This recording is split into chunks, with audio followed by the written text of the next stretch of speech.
The wedding dress on my table just bled when I stuck a pin through the hem, and I'm watching the stain spread across the white silk like it has a pulse.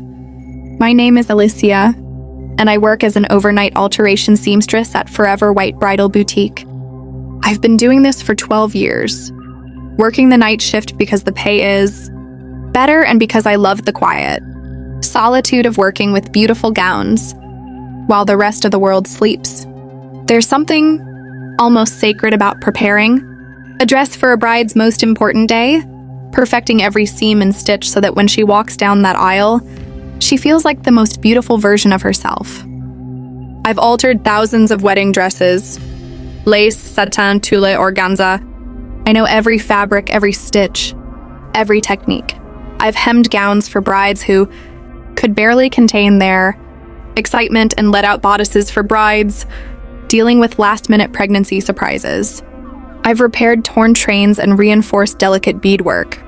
This job is my art, my meditation, my purpose. But 3 weeks ago, something happened that I still can't explain. And now I'm terrified every time I pick up my needle and thread. It started with dress number 47. That's how we track them in our system. Each gown gets a number when it comes in for alterations, tagged and logged. Dress 47 arrived on a Monday evening, dropped off just before closing by a bride I never met.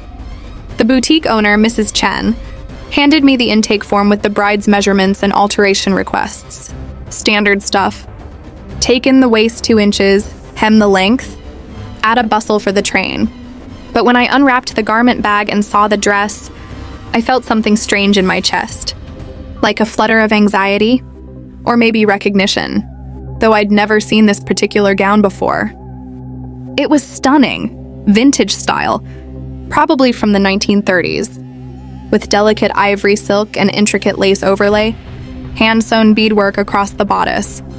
The kind of dress you don't see anymore, because nobody has the patience or skill to create something so detailed. The intake form said the bride's name was Margaret Holloway, and she was getting married in 2 weeks. The dress was a family heirloom, passed down from her grandmother. It needed careful handling, gentle alterations that wouldn't damage the antique fabric. I set up my workspace like always, laid the dress across my large cutting table, turned on my bright work lamps, organized my pins and thread. I put on my glasses, threaded my needle, and began pinning the hem to mark where I needed to shorten it. The first pin went in smoothly, piercing the silk about 2 inches from the bottom edge. I was reaching for the second pin when I noticed something dark, spreading on the fabric near where I just pinned. At first I thought maybe I'd spilled my tea, or that the dress had a stain I hadn't noticed. But as I leaned closer, my heart started pounding. It was blood. Fresh, deep red blood, seeping through the ivory silk from the pinhole I'd just made. I jerked my hand back, nearly knocking over my lamp. I stared at the spreading stain, my mind racing through rational explanations. Maybe I'd pricked my finger without feeling it. I checked my hands. No cuts, no blood.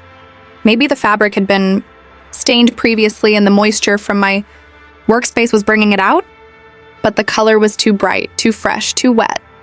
I carefully removed the pin, and I swear I heard something. A tiny sound, almost like a gasp. The blood stopped spreading immediately, the stain remaining exactly where it was, but not growing any larger. I stood there for maybe 5 minutes, just staring at that dress, my hands shaking. Finally, I convinced myself I was overtired, that my eyes were playing tricks on me in the bright light. I got paper towels and club soda, tried to blot the stain.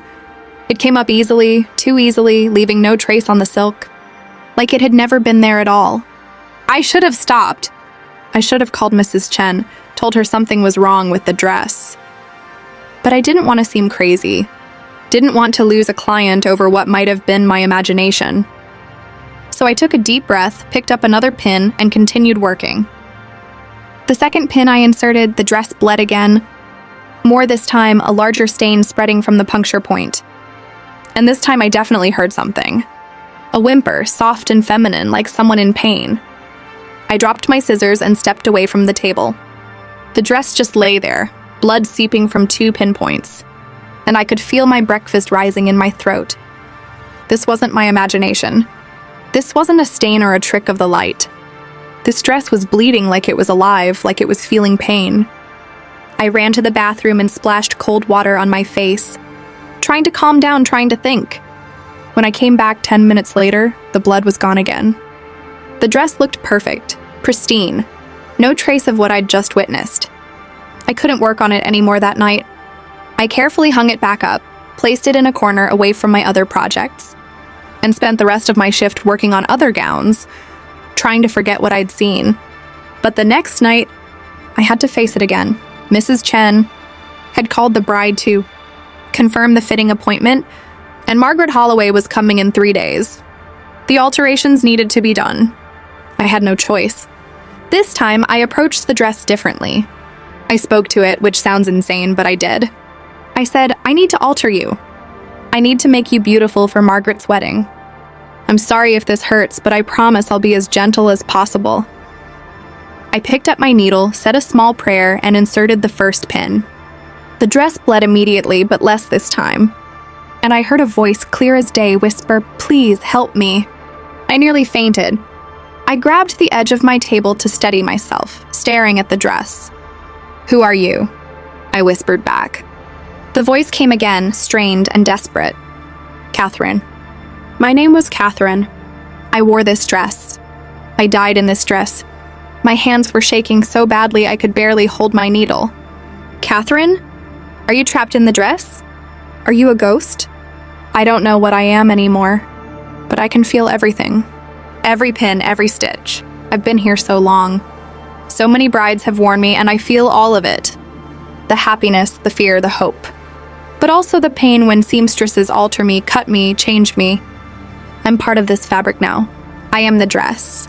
I sat down hard in my chair, my mind reeling. A woman's spirit trapped inside a wedding gown. Feeling every alteration, every modification, every pinprick like it was being done to her own body. "How did this happen?" I asked. "How did you become part of the dress?" There was a long pause, and when Catherine's voice came back, it was filled with such sadness I felt tears in my eyes. 1936. I was supposed to marry Thomas. This dress was made for me by my mother, every stitch sewn with love. But the night before my wedding, Thomas told me he'd fallen in love with someone else. My heart broke so completely that I couldn't breathe. I put on my wedding dress and I walked into the lake. I wanted to die beautiful, die as the bride I'd never get to be. I was crying now, tears running down my face. "Oh, Catherine, I'm so sorry." When they found my body, my mother couldn't bear to bury the dress with me. She kept it, and eventually, years later, she gave it to my cousin who was getting married. And then my cousin passed it to her daughter, and on and on. The dress kept being worn, kept being altered, and somewhere along the way, I realized I was still here, trapped in the fabric, feeling everything. I looked at the dress with new eyes. This wasn't just a beautiful vintage gown. It was a prison, holding the spirit of a heartbroken bride for almost 90 years. "What can I do?" I asked. "How can I help you?" "Destroy the dress," Catherine whispered. "Burn it. Set me free. Please, I can't do this anymore. I can't watch another bride wear me, feel another seamstress alter me, experience another wedding that should have been mine." But I couldn't. The dress belonged to Margaret Holloway. It was her family heirloom, irreplaceable, priceless. If I destroyed it, I'd lose my job, possibly face legal consequences. But how could I continue altering it?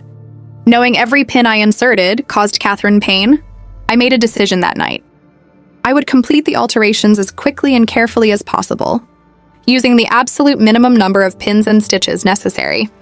I would talk to Catherine throughout, apologizing for every needle prick, explaining what I was doing and why, and then, once Margaret's wedding was over and the dress was returned to the boutique, I would find a way to convince Mrs. Chen to retire it from circulation, to stop renting it out, stop altering it, let Catherine rest.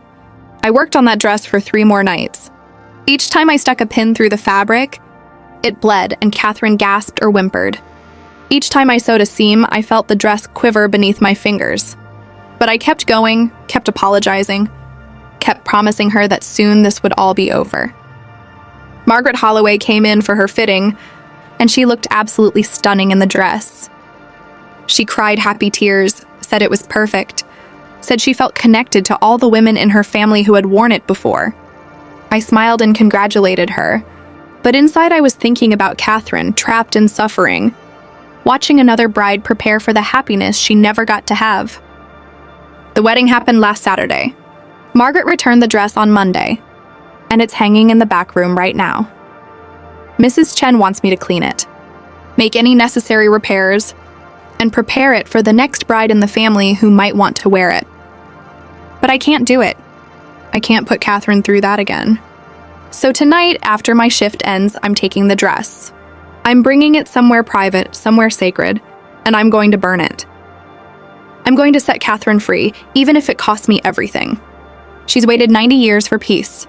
She deserves to finally rest.